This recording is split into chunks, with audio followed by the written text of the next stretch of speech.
Hi,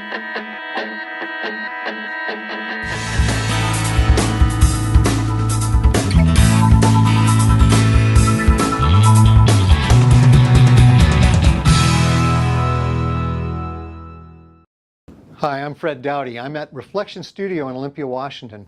Kerry Gansberg, we're going to be talking to today. He's the owner and the studio engineer. Great information that's going to help you in your experience in recording and having success in the music business. Hey, Kerry. Good to see you. Thanks for spending the time with us today to help us out on this. Absolutely. Like most musicians, I'm really tight with my money. How do I know that I can afford to go into a recording studio? And how do I know the quality I'm going to get is what I need? Right. Well, I think as far as the quality is concerned, you probably want to get a sample of the studio's work so that you know that maybe this is the sound we're after. Talk with the engineer and make sure that he's going to be able to give you what you're looking for as far as an end product. And then if that's the case, then you got to find out, well, most of them are hourly rates that they work off of, or they might do daily, might get a block rate or something. But you got to kind of find out, talk with the engineer a little bit about what's the best way to record. Are you a band that you're going to record the entire band together, or are you going to be doing overdubs? You do overdubs one person at a time, it's going to start racking up the bill, because it's every person has to go through their part of the song one by one by one by one by one by one, as opposed to having a band. You're going to be able to get the song done in 2 or 3 takes or something, and then you're in the process of mixing.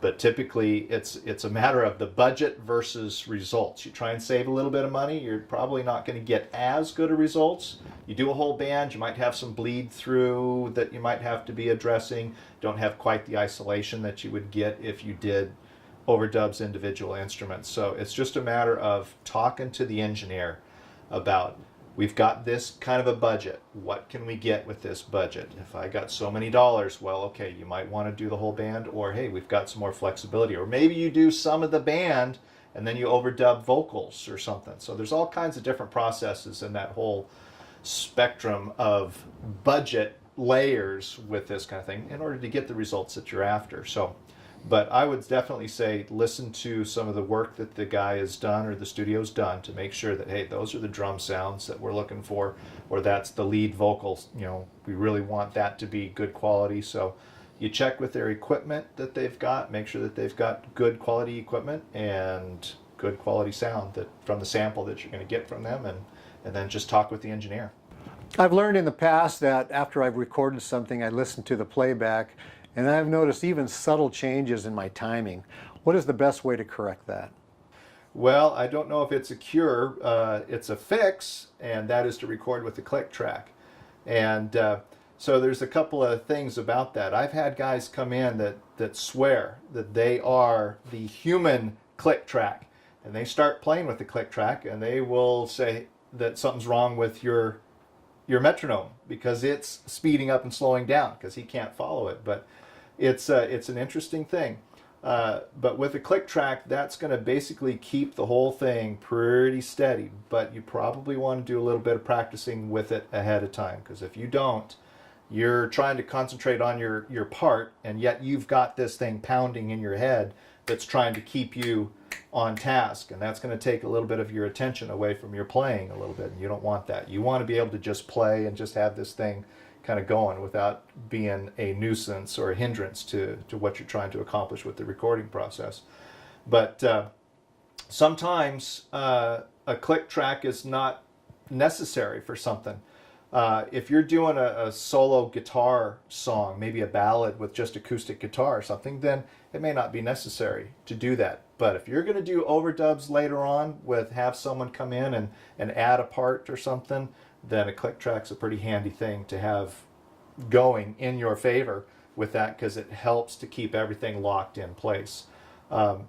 You can do a click track and maybe do your bass guitar and drums together. Have them do their part with the click track, and as long as the drummer stays in with that click, then now your drums become your click track the rest of the way if necessary. So if you've got a guitar player that just can't follow but he can follow drums, then maybe you do it that way.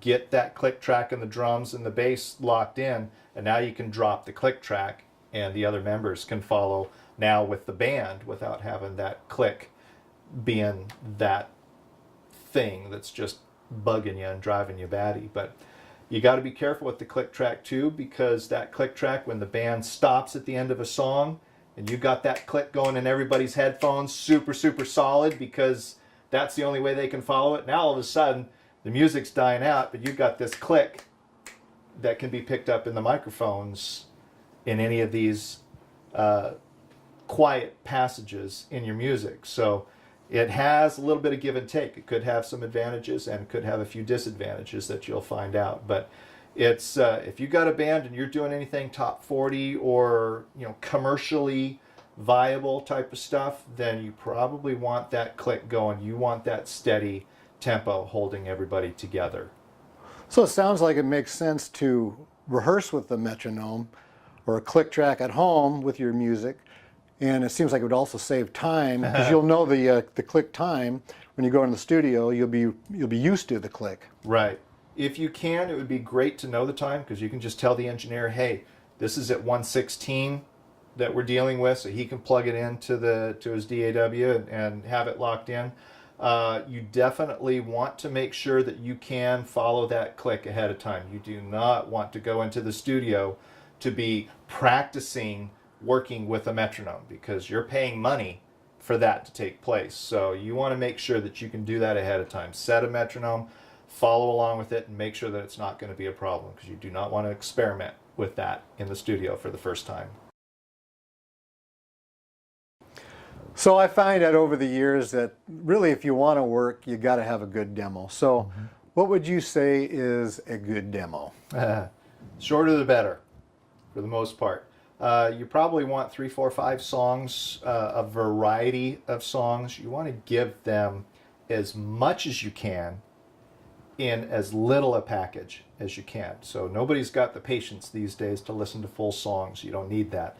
But if you can have 3, 4, 5 songs, variety of songs, hit 15, 20 seconds, 30 seconds of each, maybe a verse and a chorus, maybe a guitar solo thrown in there or something, but just ramp into something, verse, half of a verse, going into a chorus, ramp out, next song comes in, goes out, same thing. Keep it short, keep it sweet, that way you keep their attention, but yet you still give them a variety of your body of work that you have to offer. Sounds like you'd probably want your best work forward too, your very first song. Absolutely. You want to get their attention right out of the gate. So don't put those sleepers at the beginning. So you might save a ballad for in there or something, but hit them hard and fast as much as you can. Seems like it's the best way to save money too, because you're not spending a whole day or days putting together a full song. You're just going in and putting a few choruses and a few... You certainly can. So that's one way to go about it. You can bring the whole band in and just record, just say, hey, we're going to go from verse 1 to the first chorus, and we're in and out, and that way your sound stays consistent all the way through. But also, if you've already started working on your recording project, then you've already got the material there. So when you start doing a mix down of this stuff, then you can just say, hey, we need just a little bit. And with the computer these days, it's a piece of cake to come up with something. Within 15 minutes, you can have your snippets all put out together. You can either have those on CD or MP3 for your website or whatever the case is, and get your material out there that way.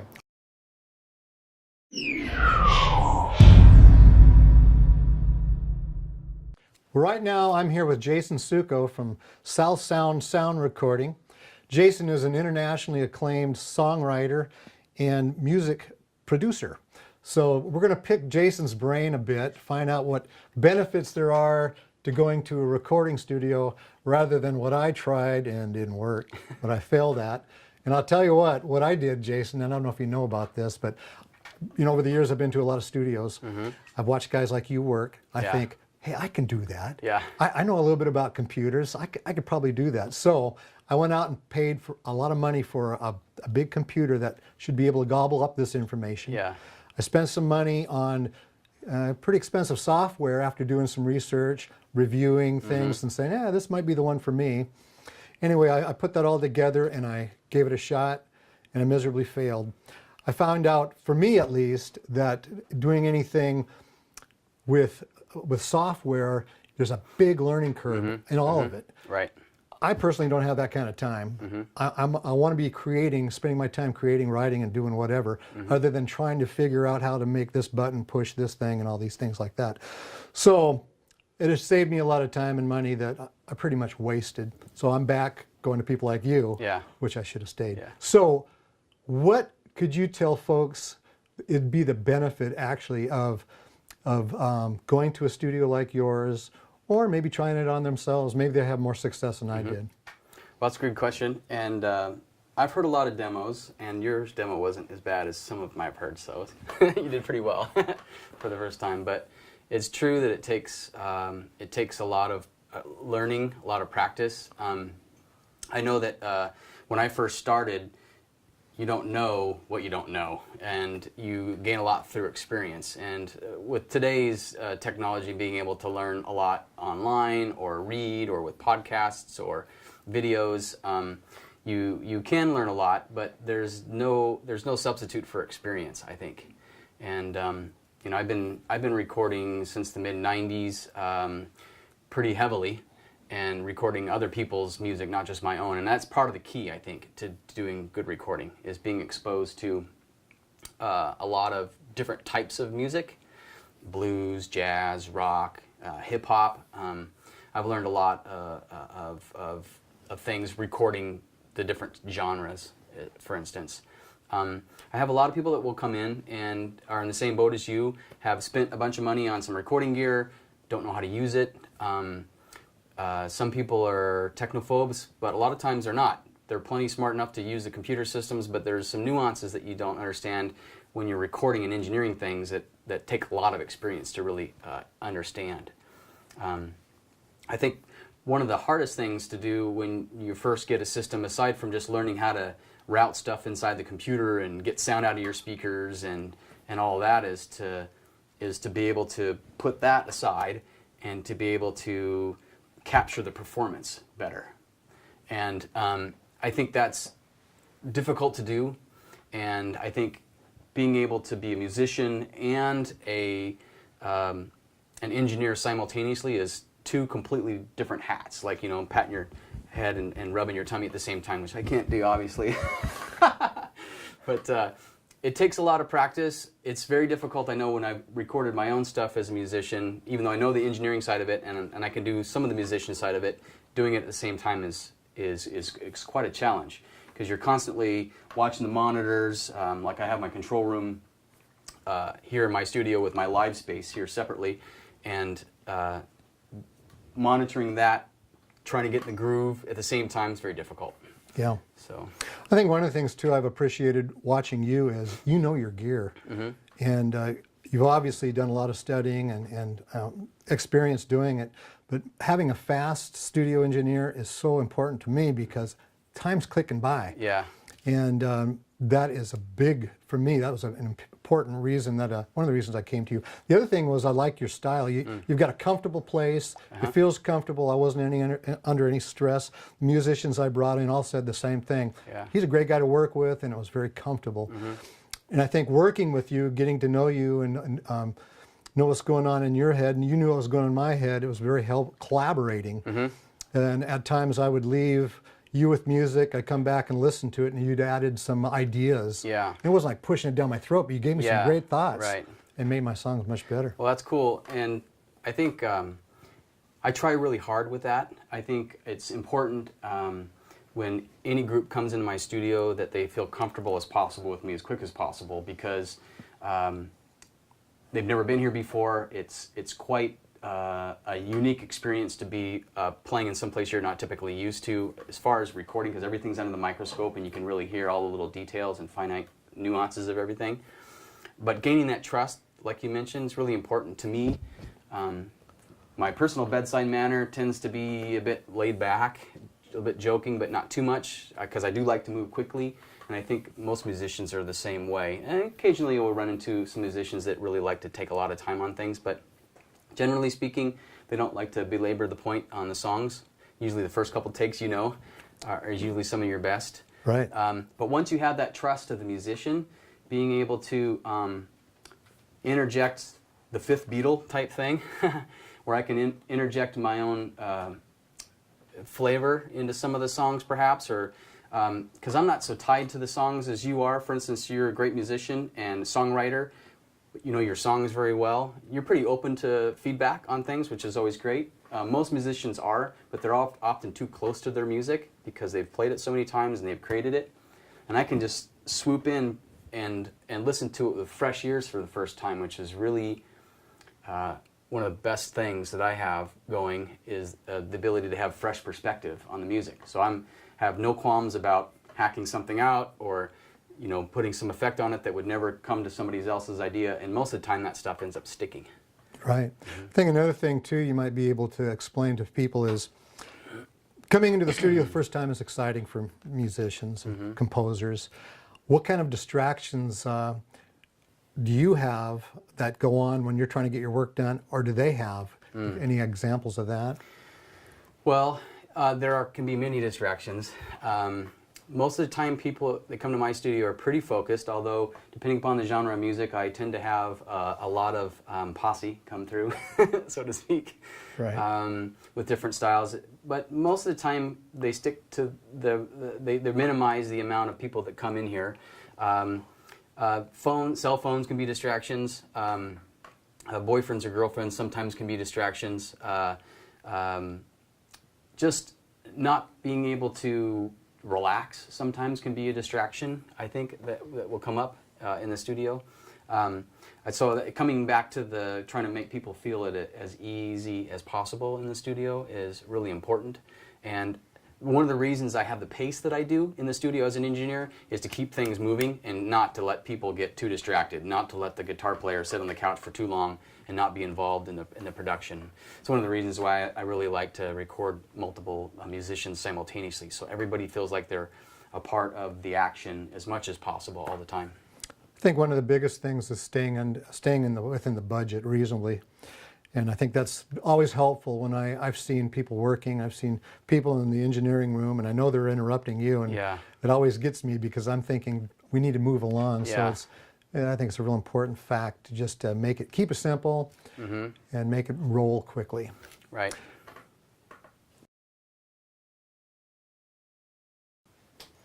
You know, Jason, one of the reasons I wanted to do this video is because I've seen so many talented people out there that have never been into a studio. They've never even recorded any of the original music. Some incredibly good songwriters out there and talented musicians throughout the years. And I don't understand what it is going to take to get them to go and get there. What are they afraid of? I don't know. Is it maybe they just don't know? And that's one of the reasons. You know, the Northwest and South Sound is just full of wonderful musicians. Has a rich history of musicians. And so that's one of the reasons, like I said, that's one of the reasons I'm doing this. I want people to know how easy it is and it's fun. It's a great time. It's a great experience. It's something they'll remember the rest of their lives, and something maybe that could even become part of their income, and change the world. So what can you tell people that they might not know about coming into a recording studio such as yours? Well, I do run into a lot of musicians that are coming to a studio for the first time, of all ages. I've recorded little kids that are barely tall enough, barely able to walk because they're so little, barely able to sing, to people in their 90s in this studio. Wow. And I actually had a bluegrass band that had some quite elderly people in it, but it's great. You know, it's great fun. It's all good. It is. Once they get here, it's a lot of fun, but there's a lot of trepidation that goes along with that. Sometimes I've heard a lot of things from different people. Sometimes people are afraid of the studio experience because of experience that someone else had that they've been shared with. Sometimes themselves they've had a bad experience with the producer where the engineer or the producer is pushing their vision and their idea on the musician, so they're not able to express themselves how they really want to. That's happened a number of times where people have come to me to use my studio services because they've had a bad experience and they've heard good things about my studio, and they've heard they had a bad experience somewhere else where the engineer or the sound guy or whoever was saying, well, it's my way or the highway, because a lot of times in music there's a lot of ego involved. Sure is. Not just with the musicians, but with the guy turning the knobs, you know. So I think that can be sometimes. Sometimes, depending upon the personality, some people just think their music's not good enough, which is a real shame. Like you said, they'll have all these great songs and no one ever gets to hear them because they never get recorded, or they never get recorded well, or they never get released. And I've always been of the mindset, let's just record it, let's get it out there. It's going to sound great, and there's no time like the present for it. I think too, some people like myself, and musicians generally are tightwads. So I think another thing, they're leery about the rates, the price. I can't afford to do that. Yeah. Well, I found that I could. I mean, for certain projects, it can get very expensive depending on how deep you want to get and how many musicians you want to bring, and the style, whatever you got going on. But I find that also studio is pretty competitive, and they'll negotiate sometimes with you, and depending on where you go. But is that something you would know about? Yeah, so depending on the situation, the studio, I've always tried to keep my rates really, really low because I have musicians that don't have jobs that come in here to record because they love playing music. So I've always tried to keep my rates really low, and I'll work deals for musicians that are on a really tight budget. Maybe it's a deal on mixing, or maybe it's a deal on mastering the product. When you get done with the mixing, there's a whole mastering stage, getting that product ready for the release into the public. Actually, I'm going to be starting next year. I'm working with a record label, and I'm going to be releasing a program that's going to be working with kids in high schools, basically having one scholarship a year, where we have a band out of a high school that's going to be able to come here and record for free for a day and produce their stuff, because I wanted to be able to give back to some of the kids. I know when I was young in high school, to be able to go into a recording studio and actually record some of your songs would have been really awesome. Yeah. Had to wait till I was in college to do that, but it would have been really great to do it in high school. So I'm going to be launching that to try to foster kind of more of a community type thing to try to give back a little bit. But, right on. In my days, it was slave labor. We were working musicians. We were just kids. Felt like slave labor. Yeah. Hot house. Yeah. Well, hey, I want to thank Jason for sharing his amazing experience, his talent, and really appreciate you doing this, because there's a lot of things in here I'm sure that's going to be helpful for a lot of musicians and composers out there. Thank you, Jason. Yep. Thanks for coming. Thanks for coming out. I appreciate it.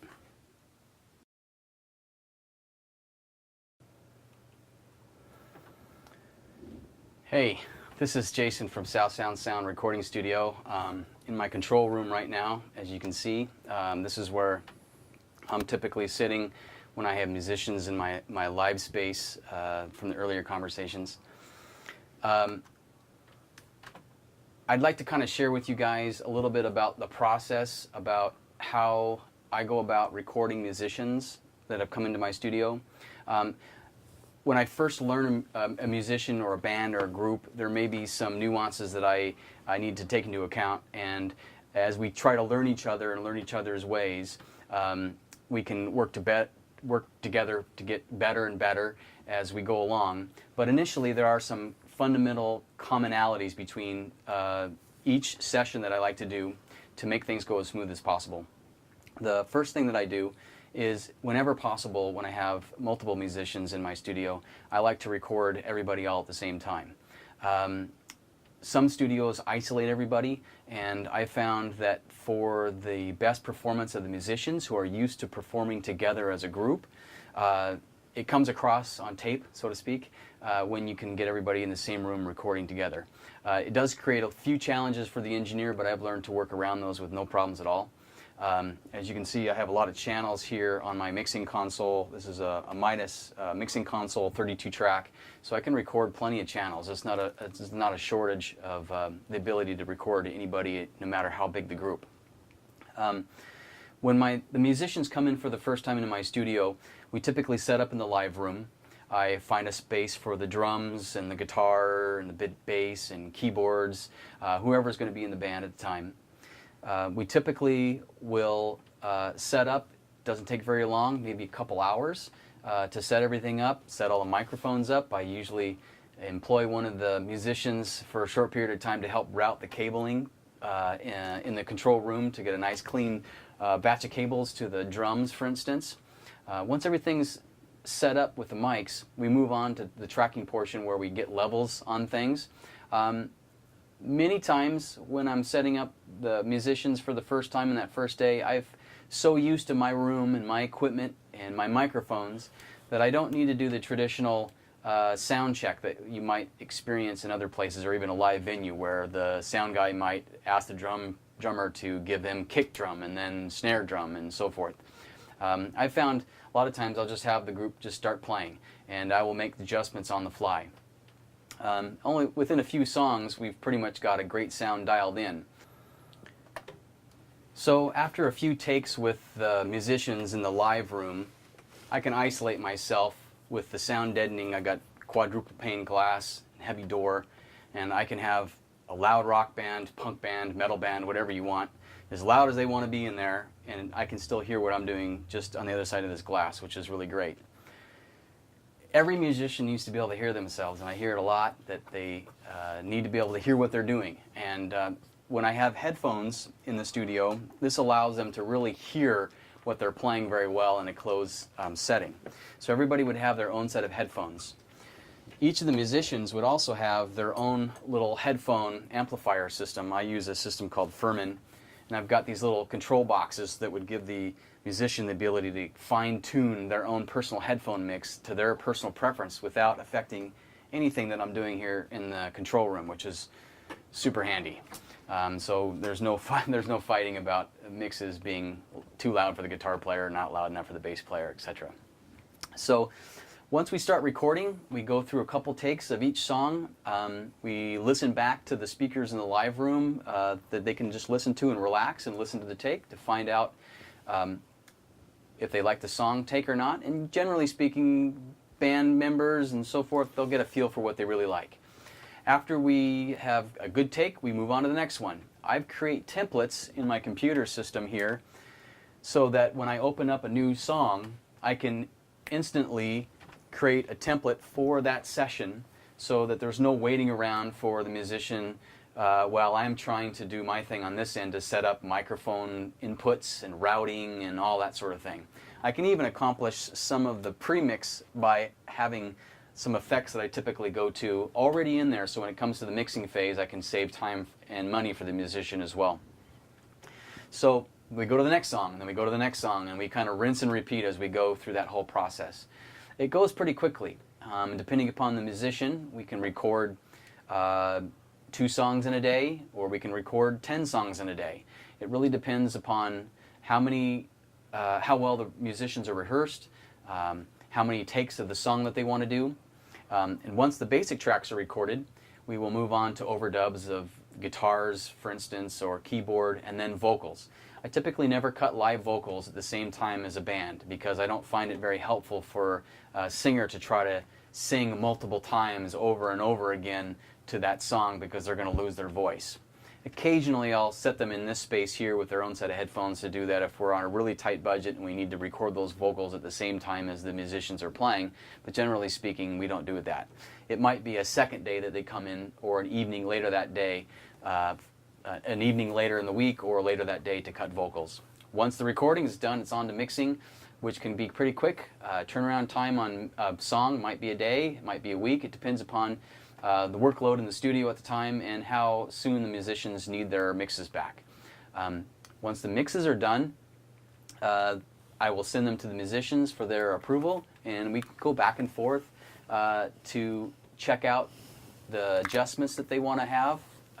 I put my 2 cents in what I think might be important for the mixes to sound good: more bass, less bass, more drums, less drums, more vocals, effects, processing. The glue of the album is very important to me. And once we have agreed upon the mixes, and this might go back and forth a number of times, then it is on to mastering. Mastering is the final step, the final spit and polish, if you will, to the finished product. It's where you take the song and you truncate the beginning of the song and the end of the song to make sure there's just the right amount of space in between tracks. You typically only master when you have a complete EP or LP, EP being maybe 4 to 6 songs and an LP being more than that. and you would place them next to each other so that they all have the same volume and coherency as an album. So that final touch is called mastering. I do mastering for my musicians. They can do the recording, the mixing, and the mastering with me. So most musicians will come to me for the complete process, the recording or tracking portion, the mixing of the songs, as well as the mastering, the final portion of the product production. From there, from the mastering process, it goes typically onto some sort of a publication where you're going to have them duplicated. For instance, there are many places to take your album to have pressed, and some people still do CDs. Actually, quite a few people still do CDs.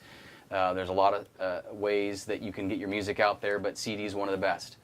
I partner with a company called Atomic Disc out of Portland, actually Salem, Oregon. A great outfit down there that has really high quality press, and they're super affordable. I've tried most of the major disc duplication places around, and they're really great. So I trust them with all the work that I bring through my door here at my studio. So if you're a musician and you are thinking about coming into a studio for the first time, for instance, or if you've had gone to studios before and you've had bad luck at a studio, I'd encourage you to maybe reach out to me. I'd be happy to talk to you about your project. I work on all genres of music, and I have flexible hours in the evenings, and I work weekends as well to get your music out there. We can do a quick, dirty demo if you want, or we can do a longer, finite production where everything is detailed down to the nth degree to your liking. Whatever you'd like to do is fine, and I'd be looking forward to hearing from you in the future. Thanks for coming to see my studio. I'll talk to you soon.